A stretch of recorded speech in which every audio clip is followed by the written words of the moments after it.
السلام عليكم. الحمد لله نحمده ونستعينه ونستغفره ونعوذ بالله من شرور انفسنا ومن سيئات اعمالنا من يهده الله فلا مضل له ومن يضلل فلا هادي له واشهد ان لا اله الا الله وحده لا شريك له واشهد ان محمدا عبده ورسوله اما بعد. கண்ணியத்திற்குரிய எல்லாம் வல்ல அல்லாஹு ஜல்லஷானஹு தஆலாவின் நல்லடியார்களே, அல்லாஹுடைய பேரருளால் அவனை வழிபடுவதற்காக ஒரு ஆலயத்தை நிறுவி அதில் ஜும்மா தொழுகைக்காக நாமெல்லாம் இங்கே அமர்ந்திருக்கிறோம். நபிகள் நாயகம் ஸல்லல்லாஹு அலைஹி வஸல்லம் அவர்கள் மதீனாவுக்கு சென்றவுடனே முதல் காரியமாக அவங்க செய்த வேலை பள்ளிவாசல் எழுப்பியது தான். தற்காலிகமாக ஊருக்கு வெளியிலே குபா என்ற பகுதியில் அவங்க தங்கி இருக்கும் பொழுது அந்த நேரத்தில் கூட ஒரு பள்ளிவாசல் இருக்க வேண்டும் என்பதற்காக அந்த குபா பள்ளி தான் முதலில் கட்டப்பட்ட பள்ளிவாசல். அதற்கு சில நாட்களுக்கு பிறகு மதீனாவுக்கு வந்து விடுகிறார்கள். அங்கே கட்டப்பட்ட பள்ளி தான் மஸ்ஜித் நபவி என்பது. இப்போ நபிகள் நாயகம் ஸல்லல்லாஹு அலைஹி வஸல்லம் அவர்கள் நிரந்தரமாக தங்குகிற அந்த இடத்திற்கு வருவதற்கு முன்னால் தற்காலிகமாக தங்குகிற ஒரு இடத்தில் கூட முஸ்லிம் சமுதாயம் என்றால் பள்ளிவாசல் இருக்க வேண்டும் என்பதை காட்டும் விதமாக பள்ளிவாசலை எழுப்பினார்கள். அவர்கள் எழுப்பிய இந்த பள்ளிவாசல் நிர்மாணம் என்ற இந்த பணி உலகம் முழுவதும் 14 நூற்றாண்டுகளாக முஸ்லிம்கள் வாழ்கிற எல்லா பகுதிகளிலையும் தொடர்ச்சியாக பள்ளிவாசல்கள் எழுப்பப்பட்டு வருகின்றன. நபிகள் நாயகம் ஸல்லல்லாஹு அலைஹி வஸல்லம் அவர்கள் ஆர்வமூட்டிய ஒரு பள்ளிவாசலை எழுப்பினால் சொர்க்கத்திலே ஒரு மாளிகை கிடைக்கும் என்று ஆர்வமூட்டிய அந்த சிறப்பான பணியை முஸ்லிம் சமுதாயம் உலகத்தின் பல பகுதிகளிலேயும் செய்து வருகிறார்கள். ஆனால் வேதனையான விஷயம் என்னவென்று சொன்னால், பள்ளிவாசல்கள் எதற்காக எழுப்பப்பட வேண்டுமோ அந்த நோக்கத்தை மறந்துவிட்டார்கள். பள்ளிவாசல் எழுப்பப்படுவதனுடைய நோக்கம் என்னவோ அதை நேர்மாறாக குழி தோண்டி புதைக்கும் விதமாகத்தான் இன்றைக்கு பள்ளிவாசல்கள் பல பகுதிகளில் எழுப்பப்படுகிற காட்சியை பார்க்கிறோம். பள்ளிவாசல் எழுப்புடைய முக்கியமான நோக்கம் என்ன?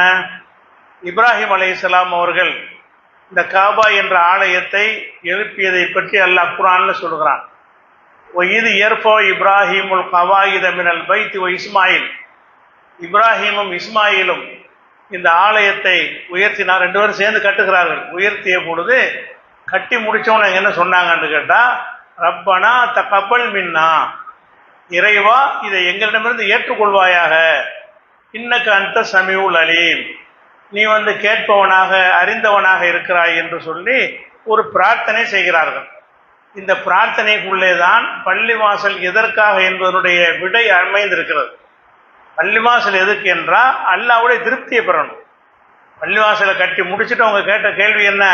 ரப்பனா தகப்பல் மின்னா, இறைவா எங்களிடமிருந்து இந்த பணியை நீ ஒப்புக்கொள்ள வேண்டும், நீ ஏற்றுக்கொள்வாயாக என்று சொல்லித்தான் அந்த பள்ளிவாசலை கட்டினார்கள். அப்போ பள்ளிவாசலில் கட்டுவதற்கு ஆர்வப்படக்கூடிய முஸ்லிம் சமுதாயத்தவர்கள் இந்த பள்ளி கட்டும்போது அல்லாஹ்வுடைய திருப்தியை பெறணும் என்ற நோக்கத்தில் கட்டுகிறார்களா? இப்படி செஞ்சால் அல்லாஹ் திருப்தி படுவானா என்று பார்க்கிறார்களா? அவருடைய சொந்த திருமணங்கள் மற்ற விஷயங்களை மார்க்கத்துக்கு விரோதமாக நடத்தினால் அதுக்கு கேள்வி இருக்கிறது.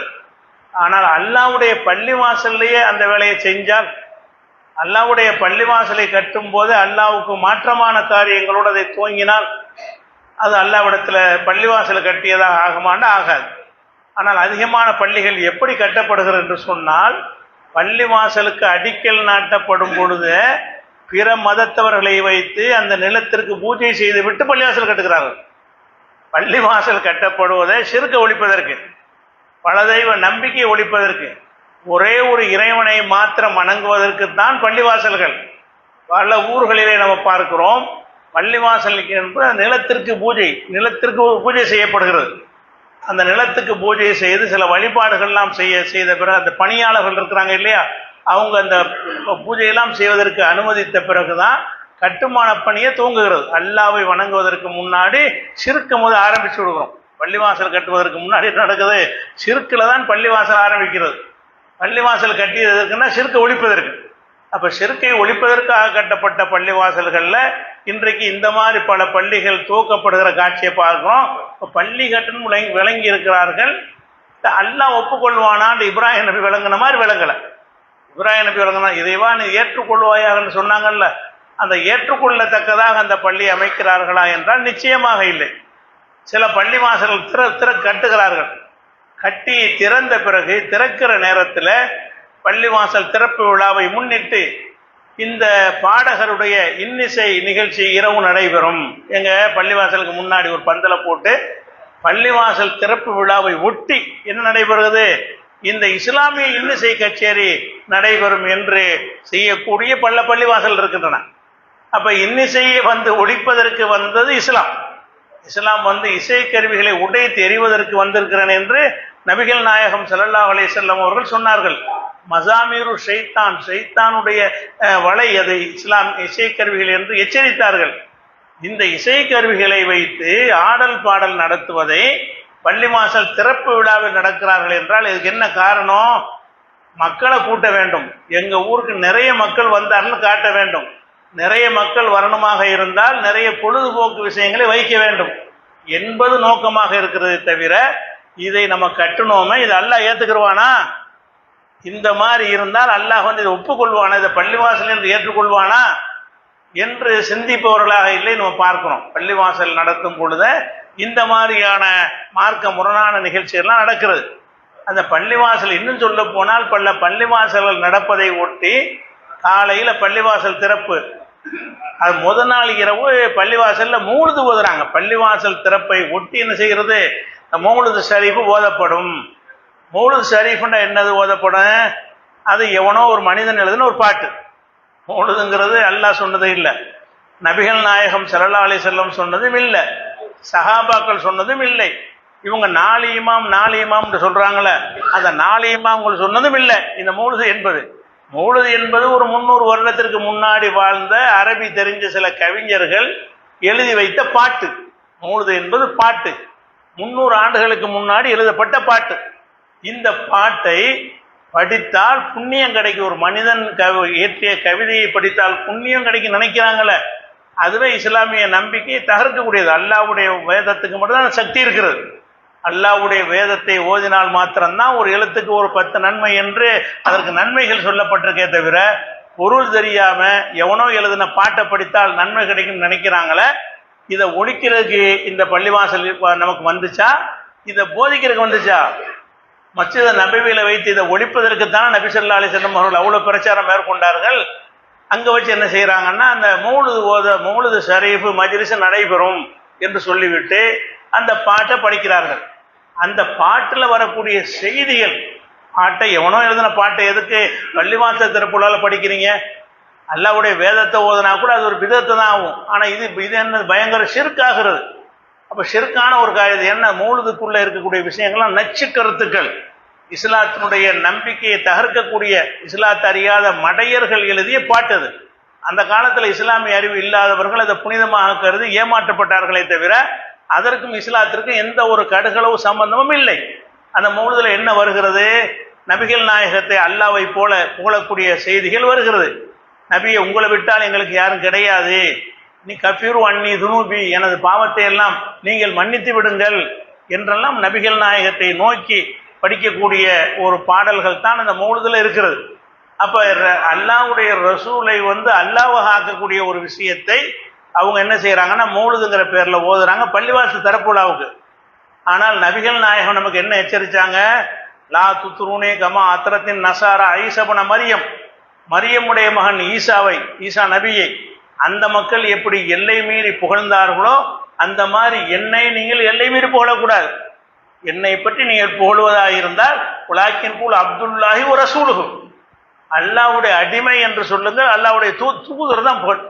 அவங்களுக்கு உள்ள புகழ்ல உச்சாணியை புகழ்வதாக இருந்தால் என்ன செய்யணும், அல்லாஹ்வுடைய, அதுக்கு மேல என்னங்க இருக்கு? அல்லாஹ்வுக்கு ஒருத்தர் தூதர் இருக்கிறாருன்னா அதுக்கு மேல அது அந்தஸ்து இருக்குதா? வேற எந்த தன்மைகளை கொண்டாது பாராட்ட இயலுமா? அப்ப அல்லாஹ்வுடைய ரசூல் எதை விரும்புறாங்கன்னு கேட்டா, என்னை பற்றி புகழ்வதாக இருந்தால் அல்லாஹ்வுக்கு அடிமை என்று புகழுங்கள், அதோடு அல்லாஹ்வுடைய தூதர் என்று புகழுங்கள். நான் அல்லாஹ்விலிருந்து என் வழியாகத்தான் உங்களுக்கு மெசேஜ் வருகிறது, நான் தான் அந்த செய்திகளை உங்களுக்கு வாங்கி தருகிறேன் என்ற வகையில் என்னை தூதர் என்று புகழுங்கள் சொன்னார்கள். ஆனால் இன்னைக்கு பள்ளிவாசல் திறப்பு விழாக்கள் மௌலிது மஜ்லிஸ் ஓதித்தான் பள்ளிவாசல் திறப்பு விழாக்கள் நடத்தப்படுகிற காட்சியை பார்க்கிறோம்.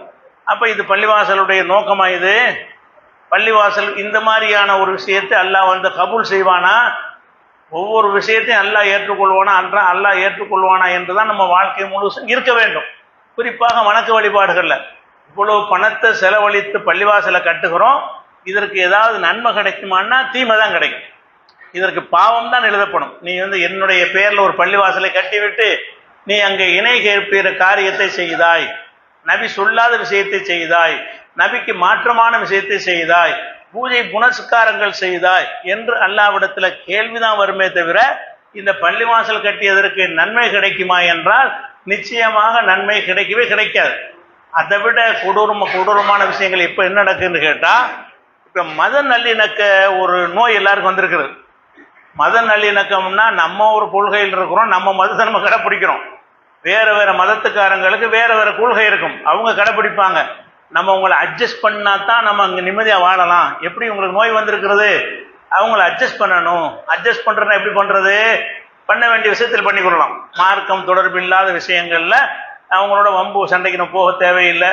அவங்களோட இணக்கமா இருக்கலாம், வியாபாரம் பண்ணலாம், கொடுக்கல் வாங்கல் வச்சுக்கலாம், நல்லா பழகலாம், விருந்து கொடுக்கலாம், அவங்க விருந்து சாப்பிடலாம். அந்த மாதிரி இணக்கங்கள் ஓகே, அது மார்க்கம் கற்றுத்தந்த ஒரு இணக்கம், அல்லாஹ்வும் சொல்லக்கூடிய ஒரு இணக்கம். லா யன்ஹாகுமுல்லாஹு அனில்லதீன லம் யுகாத்திலூக்கும் வலம் யுஹ்ரிஜூக்கும் மின் தியாரிக்கும் அன் தபர்ருஹும் வ துக்ஸிது இலைஹிம். அல்லாஹ் குர்ஆன்ல சொல்லி காட்டுறான், முஸ்லிம் அல்லாத மக்கள்ல யார் உங்களோட சண்டைக்கு வராமல் இருக்கிறார்களோ, உங்கள் ஊரை விட்டு உங்களை வெளியேற்றாமல் இருக்கிறார்களோ, அந்த மக்களுக்கு நன்மை செய்வதையும் நீதி செலுத்துவதையும் அல்லாஹ் உங்களுக்கு தடுக்கவில்லை. குர்ஆன்ல அல்லாஹ் அனுமதிச்சான். பிற மக்களோடு நம்ம இணக்கமாக இருக்க வேண்டும். அந்த இணக்கம் எந்த அளவுக்கு போகிறது என்று சொன்னால், நம்ம ஓ இபாதத்தை நான் பண்றேன், ஏன் இபாதத்தை நீ பண்ணுற அளவுக்கு போயிடுச்சு. அந்த இணக்கம் எந்த அளவுக்கு போய்விட்டது? நீ செய்யற வணக்கத்தை நான் செய்யறேன், நான் செய்யற வணக்கத்தை நீ செய்யி என்கிற அளவுக்கு போய்விட்டது நம்ம பார்க்கிறோம். சில ஊர்களில் ஒரு கோவில் விழா நடக்கிறது. கோவில் விழா நடந்தாங்கன்னா அதுக்கு வந்து இந்த சாலை வசதி இதெல்லாம் பயன்படுத்துவாங்க. அதுக்கு நம்ம டிஸ்டர்ப் பண்ணாம நீங்க தாராளமா செஞ்சுக்கிறீங்க, அது ஒரு வகை. இவன் என்ன செய்யறான்னா, முஸ்லிம் ஜமாத்து தலைவர் என்று வைத்துக்கொண்டு ஜமாத்தார்கள்லாம் கூடிக்கொண்டு என்ன செய்யறாங்கன்னு கேட்டா, அதுக்கு சீர்வரிசை கொண்டு போறாங்க. எதுக்கு? கோயில் திறப்பு விழா அன்னைக்கு சீர்வரிசை என்று கொண்டு போய் அதுக்கு நாங்க நல்லிணக்கத்துக்காக வேண்டி நாங்க பூ பழம் எல்லாம் கொண்டு வந்து அவங்களும் போய் இந்த எல்லாம் தீபாரதம் எல்லாம் காட்டுறாங்க. அந்த கோயிலுக்கு போறாங்க. யார் போறா? பெரிய பெரிய தலப்பா ஜிப்பாலாம் கட்டிக்கிட்டு அஜர்த்துமார்கள் தவிர, அஜர்த்துமாரும் இன்னும் ஆரம்பிக்கல, காலப்போக்கில் அதுவும் வந்துவிடும். முத்தவள்ளிகள் பெரியார்கள்லாம் போய் என்ன செய்யறாங்கன்னு கேட்டா, அங்க வந்து அவங்க ஆசி வழங்குறாங்க, அவங்க பிரசாதம் வழங்குறாங்க, பூஜை வழங்குறாங்க. இதை ஏற்றுக்கொண்டு வந்துடுறாங்களா? அடுத்த மாசத்துக்கு இவன் பள்ளிவாசல் கட்டுவான், அவன் சீர் கொண்டு வர்றான். அடுத்த மாசத்துக்கு என்ன செய்யறான்னு கேட்டா, பள்ளிவாசலுக்கு அவர்கள் நாங்கள் நல்லிணக்கத்துக்கு சீர் கொண்டு வர்றோம்னு சொல்லி பள்ளிவாசலுக்குள்ள வந்து அவங்க வழிபாட்டு முறைகளை எல்லாம் அவங்க நமக்கு எதிர்ப்பா செய்யறது இல்லை. ஆனா நம்ம இஸ்லாத்தை அவங்களுக்கு விளங்காது, இஸ்லாமிய நம்பிக்கை அவங்களுக்கு புரியாது. அவங்க ஏதோ நன்மை செய்யணும்னு நினைத்து கொண்டு அதில் வந்து செய்கிறார்கள். நமக்கு அது பெரும் பாவமாக இருக்கிறது. இது அல்லாஹ் விரும்பாத ஒரு காரியத்தை கொண்டாந்து பள்ளிவாசல்ல செய்யறாங்களே, இந்த மாதிரி செய்யறாங்களே நினைக்கும் அளவுக்கு இங்க உட்கார்ந்து கொண்டு அவங்க சில பூஜை புனஸ்காரங்களை எல்லாம் என்ன செய்யறாங்க. ஏன்னா அவங்க என்ன நினைக்கிறாங்கன்னு கேட்டா, நம்ம தெய்வத்தை அவங்க வந்து வழிபட்டாங்க, அவங்க தெய்வத்தை நம்ம வழிபடுறோம், ஒரு இணக்கமா எடுத்துக்கிடுவாங்க அப்படி நினைக்கிறாங்க. அப்படித்தான் எடுத்துக்கொள்ளும் செய்கிறார்கள். ஆனா அல்லாஹ் என்ன சொல்லி காட்டுறான், குல் யா அய்யுஹல் காஃபிரூன், நிராகரிப்பவர்களே, லா அஅபுது மா தஅபுதூன், நீங்க வணங்குறது நான் வணங்க மாட்டேன், வலா அன்தும் ஆபிதூன மா அஅபுது, நான் வணங்குற நீங்க வணங்குறவர்களாக இல்லை, லக்கும் தீனுக்கும் வலிய தீன், உங்க மார்க்கம் உங்களுக்கு, எங்க மார்க்கம் எங்களுக்கு. இதான் அல்லாஹ் நம்ம கற்று தர்றான். உன் மார்க்கத்தை நீங்க இருப்போம், உனக்கு தப்ப அது எனக்கு மார்க்கமாகுது, என் மார்க்கம் எனக்கு அது ஏன் உனக்கு மார்க்கமாகுது? என் மார்க்கத்தை நான் உனக்கு திணிக்கவும் மாட்டேன், உன் மார்க்கத்தை எனக்கு திணிக்கவும் செய்யாது. இந்த பள்ளிவாசல் என்பது ஒரு இறைவனை வணங்குவதற்காக நாங்கள் கட்டி இருக்கிறது. இங்கே வந்துகிட்டு மனிதர்களை வழிபடுவது, சிலைகளை வழிபடுவது, மற்ற தெய்வங்களை வழிபடுவது என்பதற்கு அனுமதி இல்லாத ஒரு இடம். இந்த இடத்தில் வந்துகிட்டு நீங்கள் வந்து உங்களுடைய நம்பிக்கைகளை கொண்டாந்து செயல்படுத்துவதை நாங்கள் ஒத்துக்கிற மாட்டோம்னு சொல்லலாமல. எதனால வருதுன்னு கேட்டால் அந்த உலகத்தை பயம். என்ன பயம்? மைனாரிட்டியாக இருக்கிறோம், மெஜாரிட்டி இருக்கிறாங்க, அவங்க சொல்கிறபடிலாம் தலையாட்டிக்கிட்டு போனால் நிம்மதியாக வாழலாம்னு நினைக்கிறாங்க. அதெல்லாம் நடக்க முடியாது. அப்படி ரொம்ப நிம்மதியாக இருந்தவங்களாம் ஒரு கலவரம் வந்துச்சுன்னா தொலைச்சி விடுவாங்க. பிரச்சனை வந்துச்சுன்னா அப்படிலாம் பார்த்துலாம் செய்ய மாட்டான். வழங்குதா?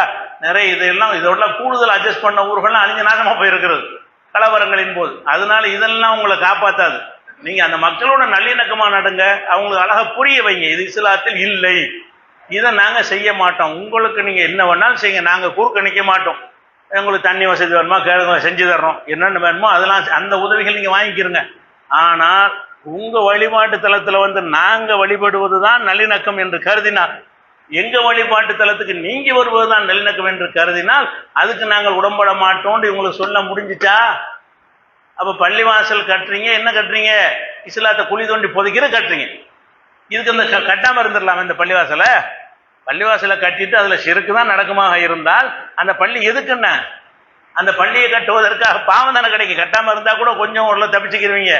பள்ளியும் கட்டி அது சிறுக்கை நடத்துறதுக்கு நீங்கள் தயாராக இருந்தீர்கள் என்று சொன்னால், அதை உங்கள் மனசு ஒப்பும் என்று சொன்னால், உடன்படும் என்று சொன்னால், ஊர் மக்கள் எல்லாம் அதை பார்த்து கொண்டு மௌன சாட்சிகளாக இருந்தீர்கள் என்று சொன்னால் அதுக்கு அல்லாட்ட கேள்வி கேட்கப்படுமா படாதா? அப்போ அப்படி வந்து சீர்வரிசை இப்போ நடந்து கொண்டிருக்கிற பல ஊர்களில் மாற்றி அவன் ஒரு சீர்வரிசை, இவன் ஒரு சீர்வரிசை. இது என்னத்துக்கு உனக்கு? இது நல்லிணக்கத்தில் தான் வருமா? இஸ்லாம் சொல்லக்கூடிய நல்லிணக்கத்தில் மனிதனுக்கு செய்ய வேண்டிய உதவிகளில் தான் நல்லிணக்கம். கொள்கை கோட்பாடுகள்லாம் நல்லிணக்கம் வராது. நம்ம கொள்கை தான். நம்ம எதனால வந்து இங்கே வந்தோன்னு யோசிச்சு பார்க்க வேண்டும். நேற்று வரைக்கும் நம்ம எப்படி இருந்தோம்? பல தெய்வங்களை வணங்கி கொண்டு தீண்டாமை அது இருந்து பலவிதமான அநீதிக்கு உள்ளாக்கப்பட்ட மக்களாக நம்ம இருந்தோம். நம்ம அப்பன் பாட்டன் முப்பாட்டன்மார்கள் இந்த இஸ்லாத்தை தேர்ந்தெடுத்து கொண்டு வந்து அதிலிருந்து விடுதலை பெற்றார்கள். இப்போ நீங்கள் ரிவர்ஸில் போகிறீங்க. பள்ளிவாசலை வைத்து ரிவர்ஸில் போகிறீங்க. ரிவர்ஸில் போகிறவர் எதை வச்சு போகிறீங்க? பள்ளிவாசலை வைத்து நீங்கள் வந்த வழியே போய் கொண்டிருக்கிறீர்கள். ரசூல் ஸல்லல்லாஹு அலைஹி வஸல்லம் அவர்கள் மக்கா வெற்றிங்கிறது பெரிய பயங்கரமான ஒரு சாதனை. எந்த ஊர்லேருந்து விரட்டி அடித்தார்களோ அந்த ஊரையை கைப்பற்றுறது என்பது. அதை எப்படி கைப்பற்றினாங்க? ஒரு சொட்டு ரத்தம் சிந்தாம, வாழை கையில் எடுக்காம கைப்பற்றினாங்க. எல்லாம் அடங்கிட்டாங்க, ஊருக்கு நுழைஞ்சாங்க, யாரும் சண்டைக்கு வரல. அப்போ சண்டைக்கு வராத யாரையும் தாக்காதீர்கள் என்று சொல்லிவிட்டு மக்காவை வெற்றி கொள்கிறார்கள். வெற்றி கொண்டு விட்டு பிறகு ஹுனைன்கிற பகுதிக்கு அங்கிருந்து அடுத்த ஒரு போருக்கு அவர்கள் நம்மை தாக்க வருகிறார்கள் என்று கேள்விப்பட்டு அங்கே போய் கொண்டிருக்கிறார்கள். அந்த ஹுனைனுக்கு போகிற வழியில் ஒரு மரத்தை பார்க்குறாங்க. அந்த மரத்தில் வந்து ராத்து அன்பாத் என்று அந்த மரத்துக்கு பேர் வச்சிருக்கிறாங்க. அதில் என்ன செய்வாங்கன்னா, முஸ்லீம் அல்லாத மக்கள் தங்கள் காரியங்கள் நிறைவேறுவதற்காக அந்த மரத்துக்கு நேர்ச்சி பண்ணுவாங்க. அதில் கொண்டே தொட்டி கட்டி போடுறது, அதில் கொண்டு வாழை தொங்க விடுறது, இதில் செஞ்சோம்னா நமக்கு காரியம் நிறைவேறும் அப்படின்ற நம்பிக்கை அந்த மக்களுக்கு இருக்கு. அங்கே பார்த்தா கூட்டமாக அந்த மரத்தை நோக்கி வர்றார்கள். இதை சஹாபாக்கள் பார்க்குறாங்க, ரசூல்லாவும் பார்க்குறாங்க. இந்த பயணத்தில் அதை பார்க்குறாங்க. அப்போ சில சஹாபாக்கள் என்ன செய்கிறாங்க, ரசூல்லாட்ட கேட்குறாங்க, அல்லாஹ்வுடைய தூதரே, அவங்களுக்கு இந்த மரம் இருக்குது, நமக்கு ஒன்று மரம் உண்டாக்கிட்டாங்களேன். எப்படி கேட்குறாங்க? அவங்களுக்கெல்லாம் இந்த தாத்தொன்வாத்து மரம் இருக்கிறத எங்களுக்கு அது மாதிரி செஞ்சு தாங்கன்னு ரசூல்லாட்ட வந்து கேட்குறாங்க. அப்போ ரசூல்லா என்ன செஞ்சாங்க? என்ன கேட்குறாங்க? ஒரு இறைவன் தான் ஏற்றுக்கொண்டு வந்து விட்டு நிறைய இறைவன் வேணும்னு கேட்குறாங்க. இப்போ வந்ததுன்னா ஒரு இறைவன் போதும்னு சொல்லி தானே வந்தீங்க. அந்த 360 சிலை வேண்டாம்னு தொடச்சி எறிஞ்சிட்டு இங்கே வந்திருக்கிறீங்க. வந்த பிறகு மரம் ஒன்று ஆடு பண்ண சொல்கிறீங்க, மரத்தை ஆடு பண்ண சொல்கிறீங்க, அப்புறம் மட்டையை ஆடு பண்ண சொல்லுவீங்க, அப்புறம் கல்லை ஆடு பண்ண சொல்லுவீங்க. இப்படி தான் 360 வரும். அப்போ ரசூல்லா என்ன செய்கிறாங்க? இதை சொன்ன உடனே நீங்கள் வந்து உங்களுக்கு மூசா நபி சமுதாயம் செஞ்சிச்ச அதை அப்படியே டிட்டோவை நீங்கள் வந்து ஃபாலோ பண்ணுறீங்க. மூசா நபி உம்மத்து இதைத்தான் செய்தார்கள். என்ன செய்தார்கள்? அவர்களை அல்லாஹ் வந்து ஃபிரௌனை அழித்து கடலை பிளந்து காப்பாற்றினான். கடலை பிளந்து என்ன செஞ்சான்? மூசா நபியை அவங்க சமுதாயத்தையும் காப்பாற்றினான். காப்பாற்றி அந்த அருளை பெற்று வெளியே வர்றாங்க. வந்தால் அங்கே உள்ள ஒரு சமுதாய மக்கள் பல தெய்வத்தை வணங்கிட்டு இருக்கிறாங்க. அதை பார்த்துட்டு அந்த மக்கள் மூசா நபிட்ட கேட்குறாங்க, மூசாவே, அவங்களுக்கு மட்டும் ரொம்ப கடவுள், நமக்கு ரொம்ப கடவுள் தான் என்னன்னு கேட்குறாங்க. எப்படி? ஒரு இறைவன் யார் என்பதை அதில் நிரூபித்து காட்டியிருக்கிறான். கடலை பிளந்து அற்புதத்தை செஞ்சவங்களை காப்பாற்றிருக்கிறான். அல்லாஹ் ஒருத்தன் தான்ங்கிற நம்பிக்கை ஆழமாக பதியும் நிகழ்ச்சி எல்லாம் நிகழ்த்தி காட்டியிருக்கிறான். நிகழ்த்தி காட்டினவனு அவங்களுக்கு என்ன வந்திருக்கணும்? இன்னும் அதிக நம்பிக்கை வந்திருக்கணும்ல. வரல. என்ன செய்கிறாங்க? நமக்கு மட்டும் ஒன்று, அவங்களுக்கு ரொம்ப வேணுமா? என்ன இலா கடவுள் ரொம்ப இருக்கலாமா? சில விஷயங்கள் ரொம்ப இருக்கலாம். அப்பா ஒருத்தனுக்கு 2 அப்பா இருக்கலாமா, 3 அப்பா இருக்கலாமா? ஒருத்தனுக்கு என்ன 2 வீடு இருக்கலாம், 3 வீடு இருக்கலாம். எது நிறைய இருக்கணும், நிறைய இருக்கணும். இறைவன் ஒருத்தன் தான் இருக்க முடியும். அகில உலகத்தை படைத்த இறைவன் என்பது ஒருத்தன் தான் இருக்க முடியும். என்ன செய்யணும்? இயல்லனா இலாகன் கமாலகும் ஆலிகான்னு கேட்டாங்க. அவர்களுக்கு நிறைய கடவுள் இருப்பதை போல எங்களுக்கும் ஆக்குன்னு கேட்டாங்கல்ல, அதே மாதிரி உங்க கேள்வி இருக்குங்கிறாங்க ரசூலுல்லாஹ். இந்த மரத்தை கேட்குறீங்களே, இது எப்படி இருக்குது என்று கேட்டால், மூசா நபியிடத்தில் அந்த மக்கள் கேட்டாங்களே, அதுக்கு அப்படியே ஒத்து போய் இருக்கிறது என்று ரசூல் ஸல்லல்லாஹு அலைஹி வஸல்லம் அவர்கள் என்ன செய்யறாங்க, சொல்லக்கூடிய காட்சியை பார்க்குறோம். அப்ப என்ன விஷயம்னு கேட்டா, அந்த பள்ளிவாசல் வந்த பிறகு தடம் மாறக்கூடிய நிலைமை வரக்கூடாது என்று ரசூல் அவ்வளவு கவனமா இருந்திருக்கிறாங்க. இன்னைக்கு நம்ம என்ன செஞ்சுட்டு இருக்கிறோம், அதெல்லாம் ஒழிப்பதற்காக வந்த பள்ளிவாசலுக்குள்ள இவ்வளவு கூத்துகளும் பண்ணிட்டு இருக்கோம். அதை விட இன்னொரு கொடுமை, உங்க ஊர் பக்கத்துல ஒரு பள்ளிவாசல், அந்த பள்ளிவாசல்ல திறக்குறாங்களா என்னன்னு தெரியல, திறக்குறாங்களா இடையில் நடத்துற நிகழ்ச்சியான்னு தெரியல, பள்ளிக்குள்ள வந்துக்கிட்டு மூலம் இதெல்லாம் கட்டி கொண்டு, பள்ளி ஊர் பக்கத்தில் உள்ள ஊர் தான், அங்கே கட்டிக்கொண்டு உள்ளக்க வர்றாங்க, 3 அடிச்சுட்டு வர்றாங்க, தாரத்தப்பட்டு அடிச்சுட்டு உள்ளக்க வர்றாங்க. யார்? பிற மதத்தினுடைய அந்த சாமியார்கள், பிற மதத்து சாமியார்கள் அப்படி இடுப்புல துண்டை கட்டிட்டு வரவே இருக்கிறார்கள். யாரெல்லாம்? முத்தவள்ளிகள், பெரியார்கள்லாம் பள்ளிக்குள்ள வந்துக்கிட்டு, அல்லாஹ் வணங்குற பள்ளிக்குள்ள இருந்துக்கிட்டு மூலம் தாளமெல்லாம் அடிக்கப்படுகிறது. என்னன்னு கேட்டால், நம்மளை மதிக்க வர்றாங்கன்னு நினச்சிக்கிட்டாங்க. அடே, உன்னுடைய வழிபாட்டை நாசமாக்க வந்திருக்கான விலங்கலையா இது? இதை ஒழிக்கத்தான மாக்கான சலாத்தும் இந்தல் பைத்தி இல்லா முக்காம தஸ்தியா. மக்கத்து காபியர்கள் இவ்வளவு ஒரு இறைவனை வணங்குவதற்காக கட்டப்பட்ட பள்ளிவாசல் என்ன பண்ணாங்க? சீட்டி அடிப்பதும் கை தட்டுவதும் வணக்கமாக மாறிவிட்டது. நல்லா சொல்லி காட்டினான். அந்த பள்ளிவாசல் எது கட்டினாரு இப்ராஹிம் நபி? அல்லாஹ் வணங்குறதுக்கு. இவங்க என்ன ஆக்கிவிட்டாங்க என்று கேட்டா, இல்லா முகாம தஸ்தியா, அதாவது சீட்டி அடிப்பதும் கை தட்டுவதும் தான் வணக்கமாக ஆக்கிவிட்டார்கள். நல்லா கண்டிக்கிறான அந்த நிலைமைக்கு பள்ளிவாசல் வந்து விட்டது. இதுக்கு எதுக்கு பள்ளிவாசல்? இந்த பள்ளிவாசல் மூலம் தான் அடிப்பீர்களே, ஆனால் அந்த பள்ளிவாசல் எதுக்கு? பள்ளிவாசல தாளம் போடுவீங்கன்னா அந்த பள்ளிவாசல் எதுக்கு? பள்ளிவாசலை இணை கேட்பீர்கள் அந்த பள்ளிவாசல் எதுக்கு? பள்ளிவாசல் முதல்ல கட்டுறீங்க, எதுக்குன்னு உங்களுக்கு தெரிய மாட்டேங்குது. அப்ப அல்லாஹ் என்ன செய்யறான்னு கேட்டா, லமஸ்ஜிதுன் உஸ்ஸிஸ அலா தக்வா, இறை எச்சத்தோடு கட்டப்பட்ட பள்ளிவாசல் தான் அஹக்குவன் தக்கும ஃபீஹி, நீங்கள் நின்று வணங்க தகுதியான பள்ளிவாசல். பள்ளிவாசல்னா அல்லாஹ் மட்டும் வணங்குறது கட்டுறானான்னு பார்க்க வேண்டும். இதை மூழ்குவதை கட்டுறானா அல்ல பிற மதத்து பூஜைகளை உள்ள கொண்டா திணிப்பதை கட்டுறான்னு பார்க்கணும். அது தகுதியான பள்ளி கிடையாதுங்கிறான்ல. லமஸ்ஜிதுன் உஸ்ஸிஸ அலா தக்வா மின் அவ்வலி யௌமின், துவக்கம் முதல தக்குவா அடிப்படையில் கட்டப்பட்ட பள்ளிவாசல் தான் அஹ்கன் தக்கும பிஹி, நீங்கள் நின்று வணங்க தகுதியான பள்ளிவாசல் என்று அல்லாஹ் ரப்புல் ஆலமீன் திருமறையில சொல்லி காட்டுகிறான். அப்ப நம்முடைய இபாதத்து இப்ப ஏற்றுக்கொள்ளப்படும் கேட்டா, அந்த பள்ளிவாசல் தக்குவா அடிப்படையில் இருக்க வேண்டும், அல்லாஹ் ஒப்புக்கொள்வானாங்கிற வகையில் இருக்க வேண்டும். அப்படி இருக்கவில்லை என்பதை பார்க்கணும். அடுத்ததாக இன்னொரு விஷயம் என்னன்னு கேட்டா, இந்த பள்ளிவாசல் எதற்கு கட்டப்படுகிறது என்று பார்த்தீங்கன்னா, கண்டிப்பாக இஹ்லாஸுக்காகவோ தக்வாவுக்காகவோ அல்லாஹ்வுடைய திருப்தியை பெறுவதற்காக கட்டப்படுவது அதிகமான பள்ளிவாசல் கிடையாது. எது கட்டுறாங்கன்னு கேட்டா, பெருமை. பள்ளிவாசல் கட்டப்படுவதில் என்ன செய்யறாங்க? ரசூலுல்லாஹ் சொன்னாங்க, இன்னமின் அஷ்ராத்தி சாத்தி ஐயத்த பாஹன் நாசு ஃபில் மசாஜித், கியாமத் நாளுடைய அடையாளத்தில் ஒரு அடையாளம் என்ன தெரியுமா? பள்ளிவாசலை வச்சுக்கிட்டு பெருமை அடிப்பது. பள்ளிவாசலை கொண்டு பெருமை அடிப்பதும் கியாமத் நாள் நடக்கும், அது ஒரு அடையாளமா மாறும். நாங்கள் வந்து விட்டது, இப்போ கியாமத் நாள் நெருங்கி விட்டது. இப்போ பள்ளிவாசல் என்ன செய்யறது? அந்த முத்துப்பேட்டைக்காரன் 5 கோடியில் கட்டிட்டானா, நான் 10 கோடியில் கட்டுறேன், இதுக்கு தான் பள்ளிவாசல். பள்ளிவாசல் எதுக்கு? நல்லா இருக்கிறபடி இடிச்சிடலாம் கட்டுவாங்க. நல்லா இருக்கிற ஒரு பள்ளியா இருக்கும், அடுத்த ஊருக்காரன் பெரிய பள்ளிவாசலை கட்டிடுவான், அவனுக்கு நாங்கள் என்ன மட்டமா இடுற பள்ளிவாசலை அப்படின்னு சொல்லி என்ன செய்யறாங்க? பள்ளிவாசல் கட்டுகிறார்கள். அந்த ஊருக்கு 25 பேர் கூட தொலை வரமாட்டான். அதுக்கு ஏக்கர் கணக்கில் இடத்த வாங்கி போட்டு என்ன செய்யறாங்க? பள்ளிவாசலை கட்டக்கூடிய தேவைக்கு கட்டணுமா இல்லையா? தேவைக்கு கட்டணும். தேவைக்கு மேலே ஆடம்பரமாக இப்போ எங்கள் ஊரில் பெருசாக இருக்குது அப்படின்னு காட்டுவதற்காக வேண்டி ஒருத்தன் உங்கள் மாவட்டத்தில் ஒருத்தன் என்ன செய்யறான்? அம்மாவுக்காக வேண்டி தாஜ்மஹால் கட்டணும், அதில் ஒரு பள்ளிவாசல் கட்டி வச்சுட்டு இருக்கிறான். எப்படிலாம் போய் பள்ளிவாசல்னா எப்படி ஆகிட்டு இருக்குன்னு பாருங்க. அப்போ அல்லாவை வணங்குவதற்குங்கிற நோக்கமெல்லாம் போய் பள்ளிவாசல் ஒரு சுற்றுலாத்தலமாக ஆக்குவது, எங்கள் ஊரில் பள்ளிவாசல் எல்லாரும் பார்த்து பெருமை அடிக்கணும், அதுக்குள்ளதாக மாற்றுவது என்றெல்லாம் இணைஞ்சிருச்சு, மாறிவிட்ட காட்சியை பார்க்கிறோம். இந்த மாதிரியான இதுக்கு இடமே கொடுக்கக்கூடாது. பள்ளிவாசல் என்றால் நமக்கு என்ன இருக்கணும்? தூய்மையா இருக்கு, அல்லாஹ் ஒருத்தனை வணங்குவது தான் இது. இதுல ஷிர்க்குக்கு இடம் கிடையாது. இதை கட்டுவதில் இருந்து இந்த நிமிஷம் வரைக்கும் இனியும் என்ன செய்யாது? அல்லாஹ்வுக்கு இணை கற்பிக்கிற காரியங்களுக்கு இங்கே இடமில்லை.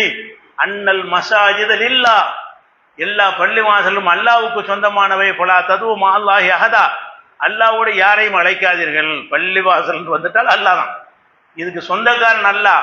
அல்லாஹ் தவிர யாரையும் வணங்குறதுக்கு, அவங்கள பிரார்த்திக்கிறதுக்கு, அவங்கள பூஜிக்கிறதுக்கு அல்ல பள்ளிவாசல் என்று குர்ஆன் இவ்வளவு தெளிவாக சொல்லி இருக்கும் பொழுது எப்படி இந்த முஸ்லீம் சொல்லிக் கொள்ளக்கூடியவர்களை இப்படியெல்லாம் பள்ளி கட்ட முடிகிறது? இங்கே உள்ளவர்கள் இஸ்லாமிய அடிப்படையை நாசமாக்குற வகையில் கட்டுகிறார்கள். அரபு நாடுகளோடு எடுத்து பார்த்தீங்கன்னா அவங்க அற்ற ஒரு பள்ளிவாசலுக்கு ஒரு 100 ஊர்களுக்கு பள்ளிவாசல் கட்டி கொடுக்கலாம்.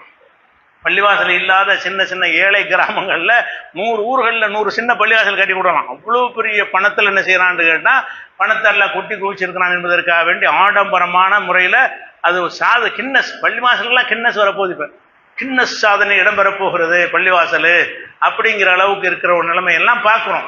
அதனால இந்த மாதிரியான ஒரு நிலையிலிருந்து விடுபட்டு நம்ம நோக்கம் என்னவா இருக்கணும்? பள்ளிவாசல் எல்லாரும் கட்டுறாங்க, இந்த மாதிரியான விஷயங்களை நீங்கள் அங்கீகரிக்க கூடாது. மக்களுக்கு சொல்கிறேன், பள்ளிவாசல் திறந்தா அதுக்கு போனால் 7 ஹஜ்ஜு நன்மை 10 ஹஜ்ஜு நன்மைன்னு கதை விட்டுருக்குறாங்க. அப்படிலாம் மார்க்கத்தில் சொல்லப்படவே கிடையாது. புது பள்ளிவாசலுக்கு போனால் ஹஜ்ஜு நன்மையும் கிடையாது, ஒன்றும் கிடையாது. அங்கே தொழுதா தொழுகைக்குள்ள நன்மை கிடைக்கும், அவ்வளோதானே தவிர பள்ளிவாசல் திறப்புக்குள்ளாக போவதற்கெல்லாம் தனி நன்மையெல்லாம் கிடையாது. ரசூலுல்லாஹ் காலத்தோடு போனதும் கிடையாது. ஆனால் என்ன செய்கிறீங்க நீங்கள்? இவ்வளோ அனாச்சாரங்களை நிகழ்த்தி கொண்டு பள்ளிவாசலுக்கு விளம்பரம் பண்ணுறாங்க, வண்டி வச்சுட்டு கூட்டம் கூட்டமாக போடுறீங்க. ராத்திரிக்கு பெண்களுக்கு திறந்து விட்டுறாங்க, பெண்கள்லாம் போய் அதை தொட்டு முத்தமிடுவது அறியுது. அது மாதிரி அதை மெம்பர் இப்படி தான் எல்லாம் நினச்சிக்கிட்டாங்க. உள்ளது மெம்பர் இப்படி தொட்டு முத்தமிடுவது, அங்கே உள்ள ஒரு பொருளை இப்படியெல்லாம் உள்ளதை ஒழிக்கிறதுக்குள்ள ஒரு மார்க். அது பில்டிங் கட்டணம் உள்ளதான் பள்ளிவாசலுங்கிறது. பள்ளிவாசலில் செவத்தை தொட்டு முத்தம் போடுறது, தூணை தொட்டு முத்தம் போடுறது, இப்படி தான் வரும். சிலை வணக்கமும் வரும். காபத்துல்லாவையே அப்படி ஆக்கக்கூடாதுன்னு மார்க்கம் சொல்லுது. ஹஜருல் அஸ்வதை முத்தமிடுவதை தவிர வேறு எதுக்கு நமக்கு அனுமதி கிடையாது. அப்படி இருக்கக்கூடிய நேரத்தில் இந்த மாதிரியான பள்ளிவாசல்கள் தக்குவா அடிப்படையில் இருக்கிறதா, இறை திருப்திக்கு பண்ணுகிறார்கள் உங்களுக்கே தெரியும். பெருமைக்கு தான் பண்ணுறான்னு உங்களுக்கு தெரியுதா? தெரிஞ்சால் இது பள்ளி அல்லாஹ் ஏற்றுக்கிறாத பள்ளி, இதுக்கே நம்ம போகணும்னு நீங்கள் நினைக்கணும். அது ஒரு நன்மையை நாடு என்ன செய்ய பயணப்பட்டு போகக்கூடியவர்கள் அதையெல்லாம் தவிர்த்து கொள்ள வேண்டும் என்பதை ஒரு அறிவுரையாக கூறி நிறைவு செய்கிறேன். அஸ்ஸலாமு அலைக்கும்.